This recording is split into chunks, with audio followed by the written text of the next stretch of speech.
Morning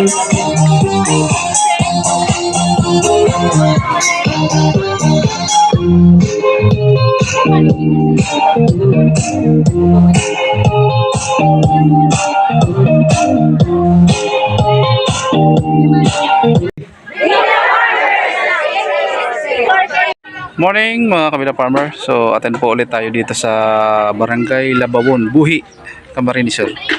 So mayroong harvest festival na naman po dito ngayon. So na-invite na naman po tayo mga kabila farmer. So dito po iso-showcase yung mga mais po ng Syngenta. Ayan po. Ito po mga kabila farmer yung site ng harvest festival po, Buhi, Camarines.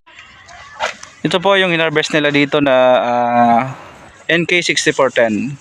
So ngayon po, nandito po tayo sa Barangay Labawon, Buhi, Camarines Sur. Yan. Nandito si ma'am, nag-harvest. Kumusta ma'am? Ano pong masasabi nyo sa pag-harvest ng ating mais? Okay lang, malalaki naman ang bunga. Malalaki naman ang bunga? Kahit inano ng ulan. So binugbog ba ng ulan itong lugar nyo? Opo. Kasi taga-Buhi din ako. So almost 2 months yung ulan. January, February, halos walang tigil. Ano po? So ganito po yung pag nila ng mais. Yan. Tatapasin muna nila. Yan, nakalinya naman po yan. And then saka po nila babalatan. So manually. Kumusta naman ang pagbalat ma'am? Hindi po ba matigas, malambot or ano? Malambot. Malambot? Malambot siya. So madali lang siyang balatan. Ano? So, ito po yung kanilang mga mais. Ito po ay nakaranas po ng 2 buwan ulan. Yan, from January to February. Almost walang tigil na ulan. Ayan po. Pero at least po naka-recover pa rin yung ating mga mais ng Syngenta. Ayan. Kakandak po sila dito ngayon ng Harvest Festival.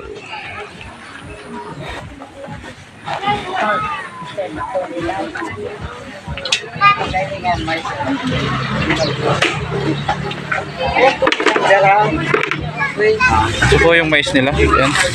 Ng Syngenta. Ang NK6410. Yan po. Mga kabida farmer.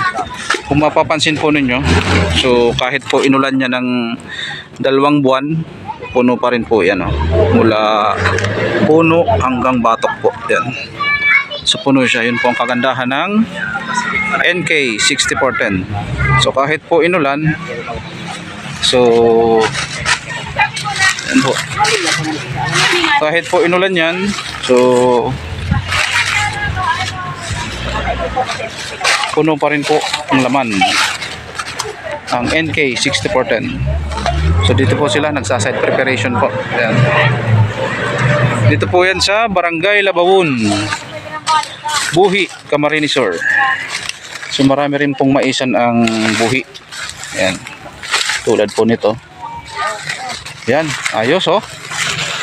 Kaya po kung kayo po ay mga nagpaplanong magtanim ng mais, so piliin po ninyo ang variety ng NK6410 ng Syngenta. Ating mga corn farmers, interviewin natin kung matagal na po silang mga nagmamais. Yan, si ate nag-harvest.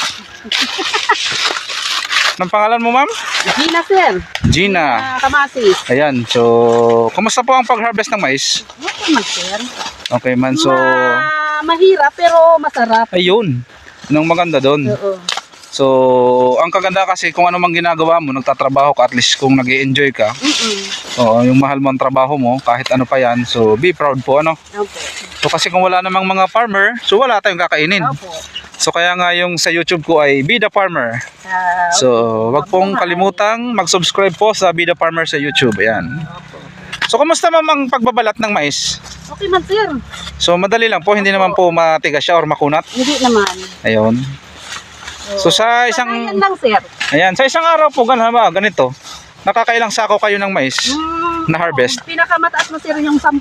Pero ano yun? Kirit talaga yun. Ayun, 10 sako 10 sako. sa isang araw. Oo, 30 yung isang sako. Ayun, 30 di so may 300 ka rin po niyan sa isang araw, ano?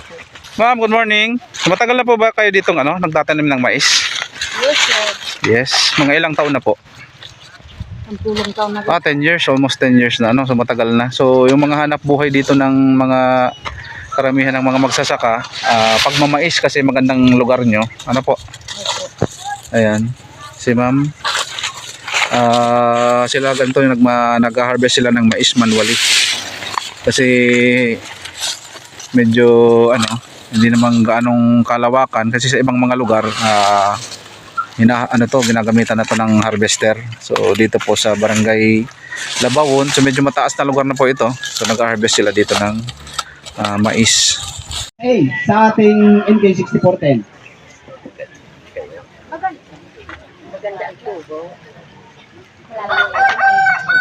Opo, ano po ba yung class A na sinasabi?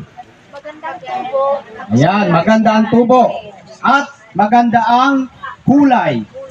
Ano po? Ang ating pong NK6410, yan po ay yellow orange. Ano po? Kumpara po sa ibang variety na naninilaw na. Ito naman po ay orange na orange po.